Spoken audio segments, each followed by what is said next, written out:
show is always the best part of the day, no matter how rough of a day you have. When you get out there with the fans and play the music that you wrote, you love to play, it's the best feeling.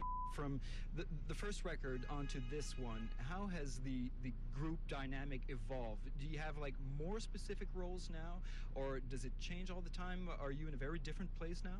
Well, I think that we definitely have all had a certain role in the band, and besides the fact that we make music together and write music together, everybody in the band has always, every element of what we do, there's always somebody in the band that's involved in it. If it has to do with art direction, making videos, the business side of things, our fan club, the contact we have with our fans, every aspect of that somebody is always involved. And I think that throughout the records we've made together and the time we've spent together on the road, we've really grown closer as friends. And our relation has grown in making music together, doing business together. But when we're home now, we tend to hang out with each other more often than we did in the past, which is really, I think, unusual for a lot of bands, because like the more time you spend together, the more friction happens and people kind of go their own ways, and it's been the opposite for us. Nobody really knows how or why he works so hard. It seems like he's never got time, because he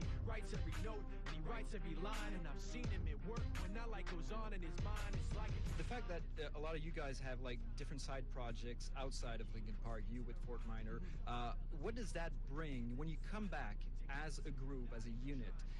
Do you take away something from your side projects, or does it allow you to blow off steam in different directions? What purpose do these side projects serve? It's probably a little bit of each of the things you said. I know when I did the Fort Minor project, like a lot of it was getting back to my roots, and not only hip hop, but like getting back to like the essentials of how you make a song and what's exciting about that, Because if you think, have you ever played an instrument? Terribly, yeah, but drums, yeah. You play drums. And when you first played the drums, you sat down and you just like hit the drums to like enjoy the sound of the drums. You know what I mean?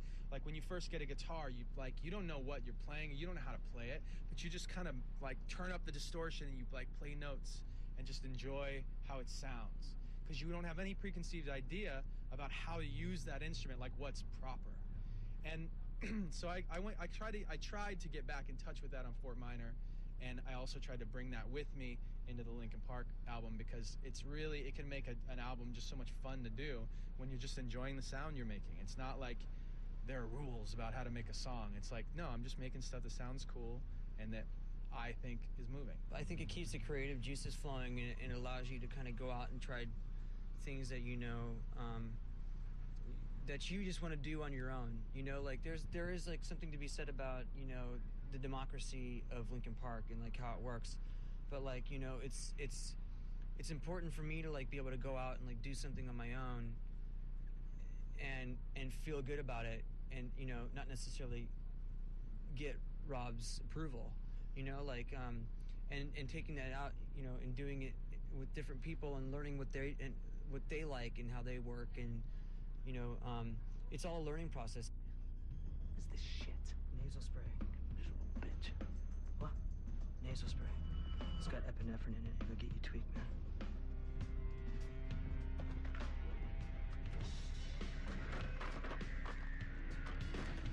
It's great that we have the support that we have, and that we're allowed to go do those things, because we all have trust with each other that, whatever I'm doing on the side, or whatever Mike's doing on the side, or whatever Rob's doing on his own, like isn't gonna distract us from, the real passion that we have, which is, being in Linkin Park and being a part of this, this band that we love, and the relationships that we have with each other.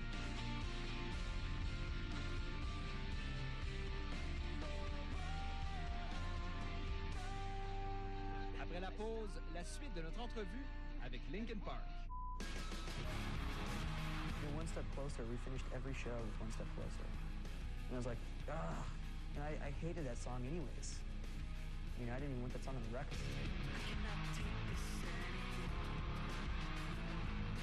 It was like fun, but it wasn't like this killer song in my head like that I wanted to play forever. You know what I mean? I'm gonna have to play that song for the rest of my career. You know what I mean? That sucks to me. But the kids love it, man. The fans love it. And so that makes me love the song.